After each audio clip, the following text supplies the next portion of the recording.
Hi guys! Magandang umaga! Gagawa po ako ngayon ng school uniform na palda. At ang gagawin po natin palda ay back pleats. Ang waistline po na ating kukunin ngayon ay 24. Pero pagka po ibang waistline, kung ibang sukat ng bewang ang kukunin natin, papakita ko po ulit sa inyo sa isang araw.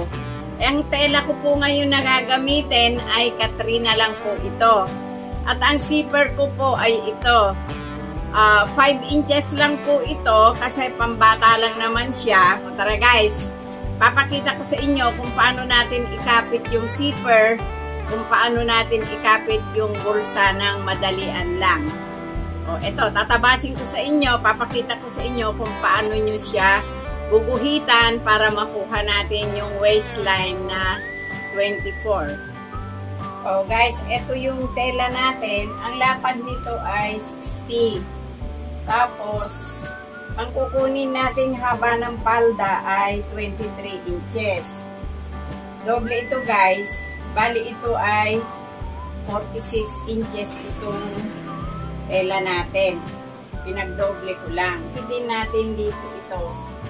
Hahatiin nyo yung 46, magiging 23. O guys, ito na yung kalahati ng 46. Ipinuka natin. Ngayon, ang kukunin natin bewang ay 24. Itong tela natin ay 60. Ang gagawin natin para masakop natin lahat yung tela na 60 at maganda rin naman, magiging malalim yung pleats ninyo. Ganito lang po yung gawin natin. Yan. Magtira kayo dito ng 1 inch. Kabiyak lang to guys. Mula dun sa 1 inch, gumuhit kayo ng 7.5. Dito sa 7.5, kumuha kayo ng 2 inches. Ito siya guys. Yan, 2 inches. Mula dun sa 2 inches na yon, gumuhit ulit kayo ng 7.5. 7.5, kumuha kayo ulit ng 2 inches. Tapos guys, 7.5 ulit. Pagdating dito sa pangatlong 7.5, ang kukunin nyo po ay 4.5. Yun. Ito po yung pinaka-center natin.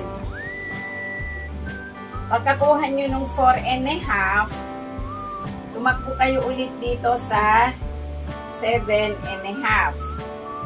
Ngayon, dito sa 7.5, kumuha kayo ulit ng 2 inches. Dito sa 2 inches, 7.5 ulit. Ngayon guys, dito sa 7.5, kumuha kayo ulit ng 2 inches. Tapos, dito guys, 7.5. O, ayan. Eksakto po yung ating 60 width na tela. O, ito guys, i-aaspili muna natin.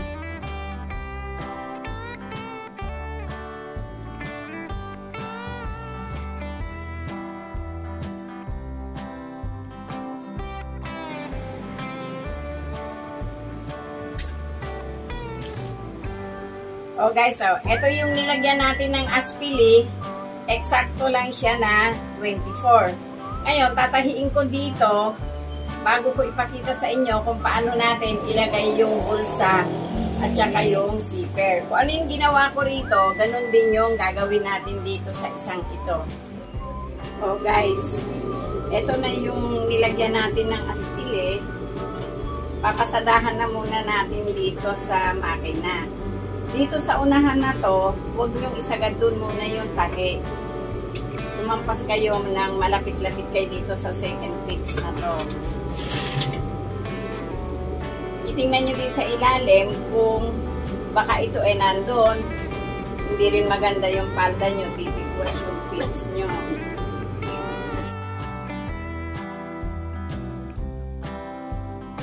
O, tapos guys, ito yung zipper natin. Yan, wag nyo na munang tanggalin yung aspile. Dito sa zipper, kaya ito, hindi natin sinagad yung tahi. Dalhin nyo muna siya doon.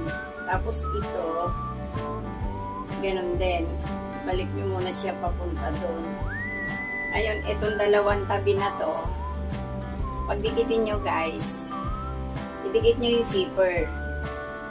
So, hanggang dito yung zipper natin. Ngayon, doon, lumampas kayo ng konti dito sa pinaka, yan.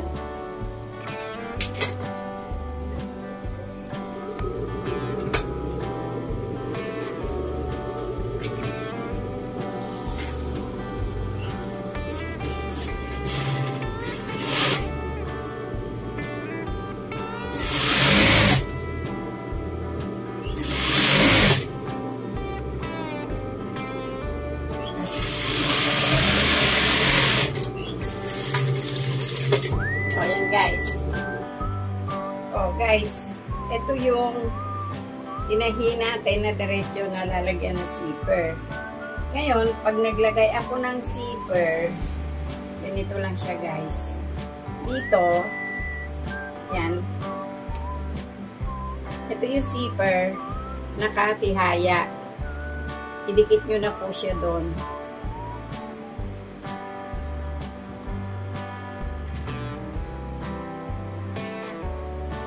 Tapos guys, sa kabila, ganun din. Idikit nyo na rin siya doon. Para pantay sila. Ngayon, ibukan nyo na yung zipper ninyo.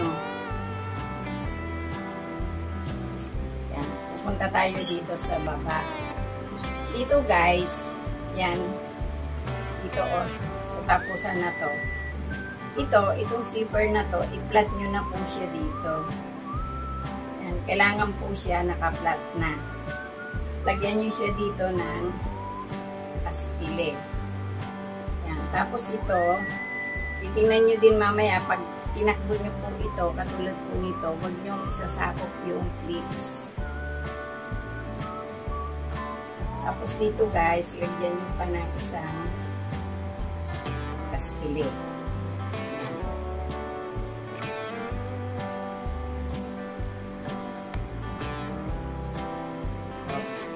Ito mamaya, papasadahan natin siya ng nakatihaya. Pero sisiguraduhin nyo na nakadikit yung inyong tela doon sa zipper. Tapos guys, dito naman sa bulsa natin, sa parteng to, lagyan nyo ng tandaan. O guys, ito yung lalagyan natin ng bulsa. Itong bulsa na to, dikit nyo yung dulo doon.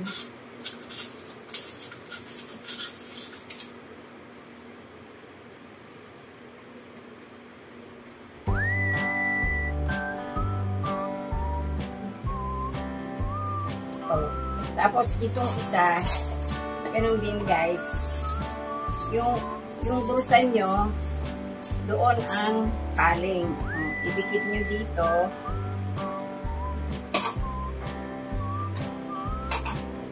Tapos, lagyan natin ng aspile doon. Itatahi ko muna ito guys, at saka ito. O guys, ito na yung ating zipper. Yan o. Dito natin siya ididikit.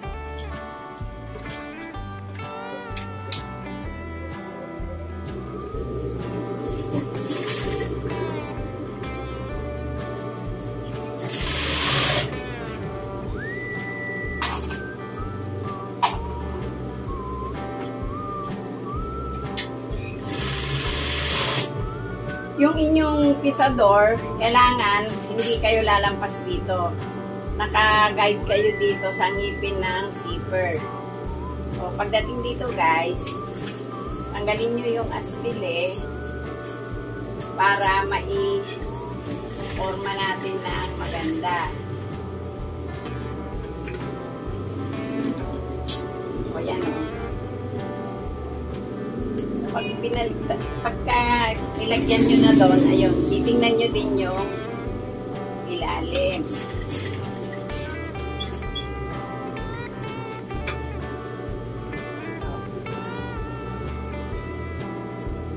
Tapos ito guys, sisilipin nyo kung nakapantay siya. Kasi pag hindi siya pantay, nakatulad nito, lalabas yung zipper nyo.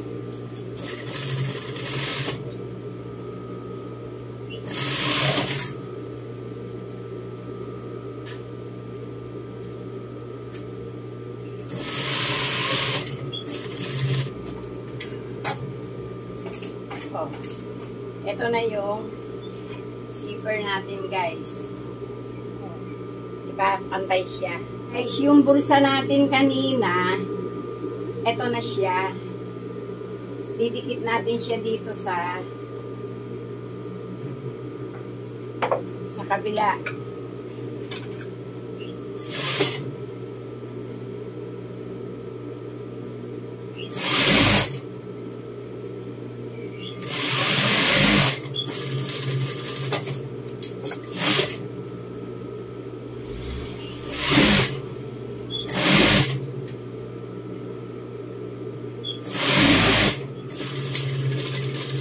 O, yan guys, naikapit na natin. Ngayon, kung wala kayong aging, Orya naman po ito, hindi ito nagninisnis. Ipaling nyo dito yung bulsa nyo, tapos tahian nyo ng 1/16. Kunin nyo din yung kabila. Ito guys. Tahian nyo din siya ng 1/16. Oh.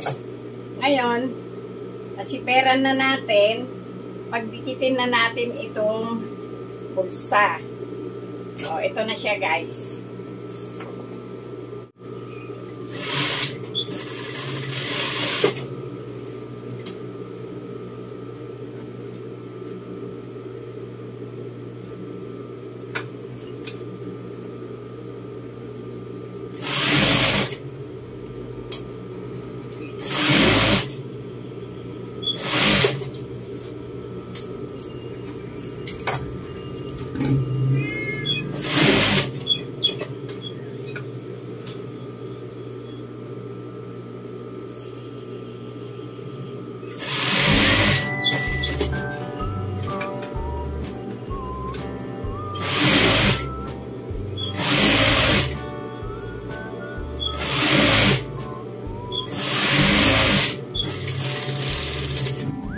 Oh, ito guys. Pinag-thread ko yung bulsa. Dito, hindi na. Kasi Orya naman to. Ibinuka na lang natin yung pinakalaylayan. Ngayon guys, tupian na natin. Ang tupi natin ay 1/2 inch. Tupian muna natin bago natin lagyan ng waistband.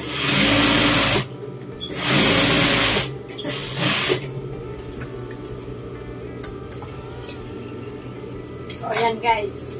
Lalagyan na natin siya ng waistband. O guys, ito yung waistband natin, yung paha. Ito kasi may sukat na siya na 24, yung pinaka-pleats niya. Kaya hindi nyo na kailangan magsukat dito. Kaya lang, pag naglagay kayo ng waistband, doon sa unang subo nyo, magtitira po kayo doon ng 1 inch. Ito po kasi yung parting likod. At saka pag nagkapit po ako ng waistband, nakadapa po yung palda.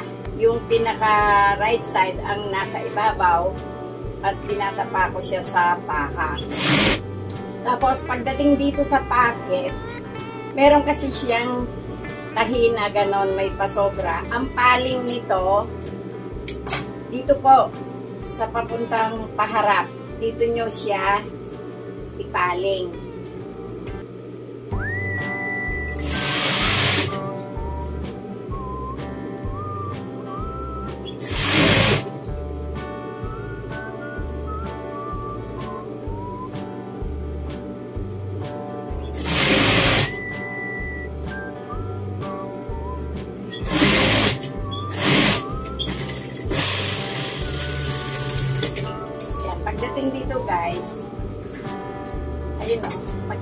kayo ng konti kasi yun ang kakagatan natin ng tahe. Pagdating doon, pantayin nyo lang itong dalawang ito, tapos pasadahan nyo.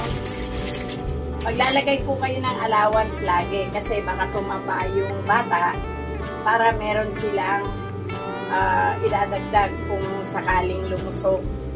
Tapos dito sa kabila guys, yung kabila nakasagad tayo. Dito, hindi.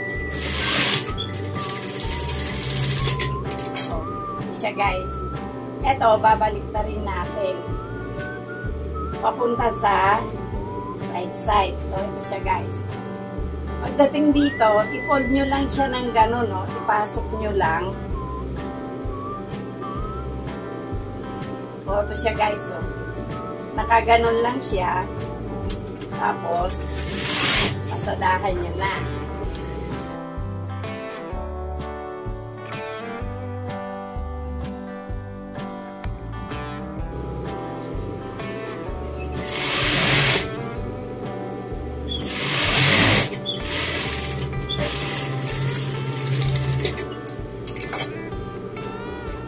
Tapos guys, balikan nyo dito.